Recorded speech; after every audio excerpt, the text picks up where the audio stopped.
Bonjour à tout le monde, j'espère que tout le monde se porte bien. Je remercie tous ceux qui prennent de mes nouvelles, qui m'écrivent des mails gentils ou qui soutiennent la chaîne. Que le Créateur du monde vous bénisse. Merci énormément à tous. Alors nous allons faire une toute petite vidéo pour voir ce qui réserve un petit peu la situation en France pour les prochains mois. Vu qu'il a eu déjà des tensions hier à la Courneuve. Bon, il y a des tensions tous les jours évidemment, mais on va un petit peu regarder ce qui se présente.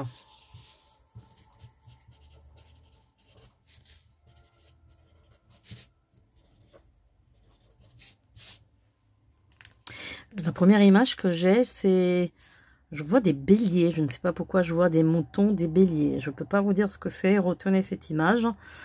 Est-ce qu'il y a un souci? Est-ce qu'il y aura un mouvement d'agriculteurs, éleveurs de bétail? Il y a quelque chose qui se trame là. Il y aura des gros mouvements prochainement de très grosse ampleur. Hein. Je dirais même des marées humaines. Hein. Voilà, je vois des marées humaines avec des mouvements vraiment très puissants. C'est un petit peu partout en France. On va pas dire que c'est que sur Paris. Ça va être beaucoup aussi dans le sud-ouest, hein, que ça soit aussi dans le sud-est. J'ai beaucoup la notion du Clermont-Ferrand, j'ai beaucoup la notion de, comment dire, oui, de ce secteur là-bas, de l'Auvergne, ouais, j'ai beaucoup l'Auvergne, ouais. J'ai beaucoup cette notion d'Auvergne, j'ai beaucoup la notion de producteurs de bétail, plutôt voilà, de moyen bétail. Moutons, béliers, voilà, des choses comme ça, enfin des choses comme ça, des animaux comme ça, des cornus, hein, puis on rentre dans le bélier là, donc est-ce que c'est par rapport à ça que je vois ça aussi? C'est assez curieux d'ailleurs, oui, peut-être, oui, puisqu'on rentre dans le bélier très prochainement, dans quelques jours. Alors, et oui, il aura des mouvements, en fait c'est en train de se préparer là, c'est en train de prendre forme, c'est quelque chose qui est en dessous, c'est quelque chose qui n'est pas dit, c'est quelque chose qui est caché, c'est-à-dire que il y a des divisions au sein même de ces mouvements, donc il y a des mouvements en dessous qui se préparent à faire des gros blocages qui vont être là, je pense, entre avril et mai, surtout au mois de mai, oui, au mois de mai ça va être assez puissant, je dirais. Il aura, oui, beaucoup de blocages. Mais comme je vous ai déjà dit l'année dernière, n'oubliez pas que bien avant l'annonce des grèves, je vous ai dit, ce qui risque d'être le problème des JO, ce sera les grèves et pas tellement les attentats. Donc là, vous allez voir que il aura des grèves. Mais bon, en même temps, je sais pas quoi penser de ça, parce que c'est... Faire grève, ben oui, bien sûr, surtout les agriculteurs. Alors là, eux, c'est... Je vais dire, eux, oui, je les comprends. Après, la SNCF, je vous ai dit, je les comprends pas parce que eux, ils prennent les gens en otage. Donc ça, c'est non. Quand les gens, ils vont aller en vacances, surtout des gens qui n'ont pas beaucoup de moyens, qui ne peuvent pas se payer l'avion, qui ne peuvent pas se payer des trajets en voiture ou j'en sais quoi, eh bien, prendre les gens en otage, le pauvre citoyen, les pauvres enfants, non, ça c'est non. Les agriculteurs, c'est une autre affaire. Là, je suis d'accord. Après, faire ça pendant les JO, je trouve ça aussi pas terrible parce que qu'est-ce qu'on va montrer de la France à l'étranger? Enfin, c'est un peu nul là. Bon, après, comment dire, Paris n'est pas du tout préparé à recevoir les JO, hein, ça on est bien d'accord là-dessus. Que déjà, il y a tellement de problèmes internes à Paris, l'insalubrité, les toxicos, les rats, les problèmes de voirie, les problèmes de stationnement, le problème de rue, même les vélos, c'est une catastrophe. Donc c'est vrai que se préparer pour faire des JO, ça c'est... il faut carrément changer toute la ville. Donc, mais bon, en même temps, quelle sera l'image que la France va donner aux étrangers si, en plus de tous ces problèmes, d'émeutes, d'insécurité, d'agression, de saleté, eh ben, il aura les manifestations et les grèves, vous voyez. C'est un peu too much, quoi. Je veux dire, c'est too much, quoi. Moi, je pense qu'il y aura des gros mouvements, mais vraiment de très très grosse ampleur qui vont s'opérer prochainement. Et surtout si, entre fin d'été et automne, il aura les mêmes saccages que l'année dernière, les mêmes émeutes que l'année dernière qu'il a eu au mois de juillet, par rapport au Bonlieu et tout ça, ce que vous vous rappelez, même dans toutes les villes. Hein, il aura tout ça à nouveau. Oui, il aura tout ça à nouveau. Il aura tout ça à nouveau. Donc, ça risque d'être quand même... Bon, vraiment un chaos à un moment donné. Alors, il faut pas que les gens s'inquiètent, hein, parce que comme j'ai toujours dit, une transition, quand les gens sont bien intentionnés et que les gens sont croyants, peu n'importe la religion, peu n'importe la croyance, peu n'importe l'obédience, mais qu'ils ont la foi et qu'ils agissent d'une manière spirituelle, les transitions se font d'une manière légère. Quand il y a quand même beaucoup du mauvais qui est là-dedans, il y a des forces négatives qui opèrent beaucoup en France, il y a beaucoup de magie noire, il y a beaucoup de choses comme ça négatives, eh bien le bien ne peut pas venir tranquillement, sauf il peut venir, oui, mais avec des gros booms, avec des coups de pied dans la porte. Donc, il ne peut pas y avoir des révolutions douces en France. Ce n'est pas possible. Il aura une sorte de révolution, comme je répète ça depuis 50 ans. Déjà, hein, pour ceux qui me connaissent, savent que c'est le mot que je cite depuis tout le temps. Donc oui, cette année va être une année révolutionnaire pour moi. Et le bien ne peut pas venir s'il n'y a pas ça aussi. Donc, après, voilà, on peut discuter de ça. On peut dire, oui, mais... qu'est-ce qu'ils vont faire les pauvres gens? Bah oui, mais malheureusement, quand on arrive à un seuil où il se passe des choses incroyables, hein. Encore aujourd'hui, j'ai vu qu'il y a quelqu'un qui a reçu un César et qui était condamné. Je sais même pas qui c'est, moi je regarde pas trop tout ça, les infos et tout ce moment. Mais attendez, je sais pas, on marche sur la tête dans ce pays-là. On marche sur la tête, hein, il y a des choses incroyables qui se passent. Donc je pense qu'il faut absolument rétablir les règles, mais pas non plus faire une dictature, mais il faut que ce soit des règles strictes pour tous ceux qui ne respectent pas les règles, dans le sens que voilà, enfin la France a été trop laxiste avec certaines personnes. Du coup maintenant, bah, il y a un règne de zizanie, voilà ce qui se passe. Hein. Donc, il y a une incompatibilité de compréhension, malheureusement. Et dans d'autres pays, ça se passe très bien, voilà. Vous avez d'autres pays où ça se passe très bien, voilà. Donc, il faut, comme on dit, mettre les pendules à l'heure.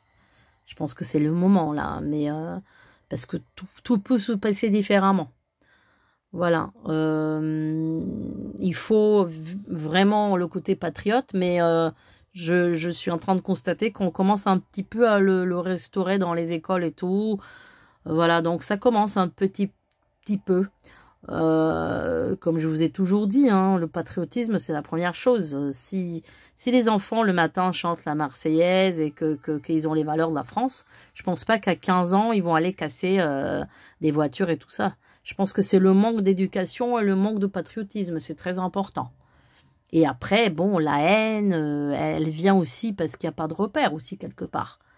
La haine, elle peut être... N'importe qui peut enflammer la haine d'un enfant de 15 ans qui, par exemple, traîne dans la rue et qui n'a aucun repère. On est d'accord. Comme cet enfant peut devenir un ingénieur, un génie, il peut devenir aussi un délinquant. Tout dépend aussi il y a un terme qui dit, il y a un proverbe qui dit « Dis-moi qui tu fréquentes pour que je te dise qui tu es ». Donc... c'est important ça aussi. Donc il y a vraiment un manquement dans les valeurs de l'éducation, ce qui est important de mettre tout ça en place pour que la génération vraiment suivante, on compte sur elle en fait, hein, parce que là la génération actuelle, bon c'est un peu foutu, hein, je vais pas vous faire peur, mais bon. Alors, donc oui, il y aura mais pour moi, ça va changer. C'est-à-dire, comme je vous ai dit à une de mes anciennes vidéos, je vous ai dit, il y aura un côté un petit peu endurci en France par la suite. Hein. Les choses vont s'endurcir. C'est en train de se faire, ça prendra du temps, mais ça va quand même s'endurcir. Ouais, il y aura des restrictions beaucoup plus importantes que là sur les années qui viennent hein, par la suite. Hein. Parce que là, le chaos qui attend la France prochainement va être un chaos énorme. Donc là c'est pas possible. Voilà. Et puis, il y a aussi des aberrations. Pourquoi on ne donne pas autant aux agriculteurs qu'on va donner? Voilà. En fait, tout est très aberrant. Hein. Tout est très, très aberrant.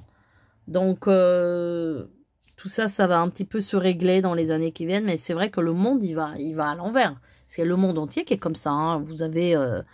quand vous voyez combien gagne un footballeur par rapport à combien gagne une infirmière, par rapport à combien gagne un pompier, vous dites qu'il y a un problème. C'est le monde, en fait. C'est le monde il faut changer le monde, en fait. Parce que c'est le monde qui va mal, en fait. Hein. Après, vous avez des pays dans lesquels, évidemment, ça va être mieux. Vous allez vivre mieux. Vous allez avoir plus d'argent. Voilà, c'est... Tout dépend aussi du PIB du pays. Mais après, c'est vrai que le monde ne fonctionne pas très très bien, hein, on va dire. Hein. Surtout dans les grandes puissances mondiales, comme par exemple la Grande-Bretagne, vous voyez ce qui se passe là-bas. En France, il y a aussi la Belgique. Moi, ces pays-là, je les vois vraiment mal dans le futur. Hein. Que ce soit les Pays-Bas, que ce soit la Belgique, que ce soit la Grande-Bretagne. Ouais. Ça va. Et la Suède aussi, n'oublions pas la Suède aussi. Hein. Là-bas aussi... Donc, mais bon, moi je pense que la France a toujours cette force, toujours cette flamme que je vois en France. C'est un pays très très fort finalement. Je pars sur un plan émotionnellement spirituel. Donc la France, elle s'en sort de toutes les manières. Ça va, et oui, ça va être, ça se fera pas d'une manière pacifiste, ça c'est certain. Il ne peut pas y avoir de manière pacifiste. Parce que ce n'est pas un pays comme ça, parce que c'est un pays, comme je vous ai expliqué, où il y a quand même beaucoup de forces du mal. Donc les choses peuvent pas être pacifistes, mais il y aura un changement dans les années qui viennent. Oui, il y aura un changement, un dégagement d'énergie négative. Les choses vont se réparer, il y aura une réparation. La France, elle est en réparation. Elle est en réparation spirituelle, hein, voilà. Il y a beaucoup de sang qui a coulé en France aussi, n'oublions pas. Tout ça, c'est pas très très bon.